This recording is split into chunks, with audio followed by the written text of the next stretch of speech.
Fun Facts presents the 1969 Chevrolet Corvette L88, one of the classic muscle cars of all time. This car was introduced in 1968 and had a production run through 1976. If you're excited, I'm excited. So let's get started now. Rarely does a manufacturer make a point to not advertise one of its products, particularly one that is its peak performance offering.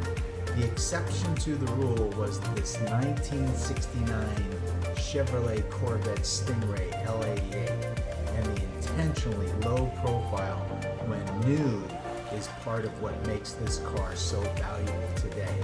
The brainchild of Zora Arkus Duntov, director of GM's Performance Division, the 1967 L88 Corvette was powered by a highly modified version of the Chevy's 427 cubic inch V8. Although the factory claimed horsepower was 435, the real power output was likely somewhere between 540 to 580, enough to allow a stock L88 to run the quarter mile in the mid to high 11-second range.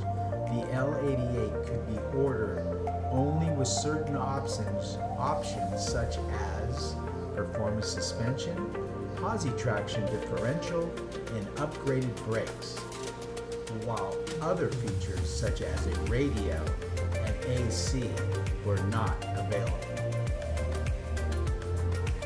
Since the car was built in limited numbers, Arkus Duntov wanted as many of them as possible to end up on racetracks.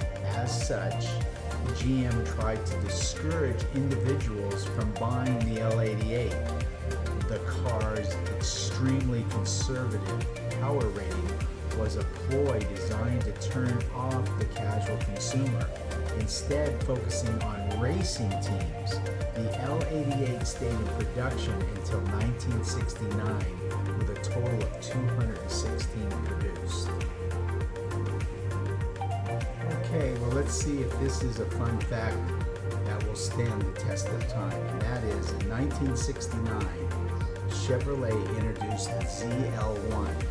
This Corvette features a 427 cubic inch powerhouse that few buyers took advantage of ordering. It's so rare that no more than two are known to exist. And it's this uncommonness that has made the ZL1 somewhat legendary among Corvette devotees. Quote, the ZL1 doesn't just accelerate because the word accelerate is adequate for this car.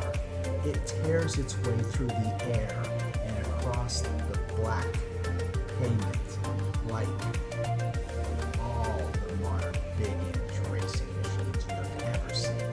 The engine climbing the rev band in that kind of leaping gait as the tires hunt for traction. Find it, lose it again for a millisecond, and then find it until they are locked in. Eric Dahlquist from Motor Trend, May 1969, made this quote. In order to see what makes the ZL1 special, you need to see what makes it different. Granted, the engine does look similar to the L88. This is the 427 cubic inch engine which the ZL1 is based. However, it is where the similarities end. Keep in mind, the ZL1 was conceived with racing in mind. Chevrolet used a thicker aluminum block and gave it a sturdier journal web areas and external web braces at the front of the block where the intake manifold is attached. An additional benefit of using an aluminum block was weight reduction. Compared to its iron block L88 sibling, the use of aluminum shed 100 pounds of weight from the engine. also featured a higher lift camshaft and a different duration than the L88 427. Iron cylinder sleeves were used within the block. Chevrolet also gave the engine the capability for a dry sump oil system and an optional gear drive for the camshaft. On top was a Holley 850 car that fed high octane to this hungry beast.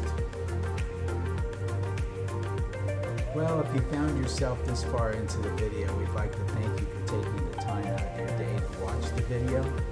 If you like our video, please give us a thumbs up. It really does help our channel. And if you like our channel, please subscribe, because we'll be doing all the muscle cars, all the sports cars, hybrid cars, super cars. We'll be doing the autoramas, the custom cars, the hot rods, a little bit of everything for everybody. We'd like to thank you again for taking the time out of your day. We wish you a great day. Always take good care, and we'd love to see you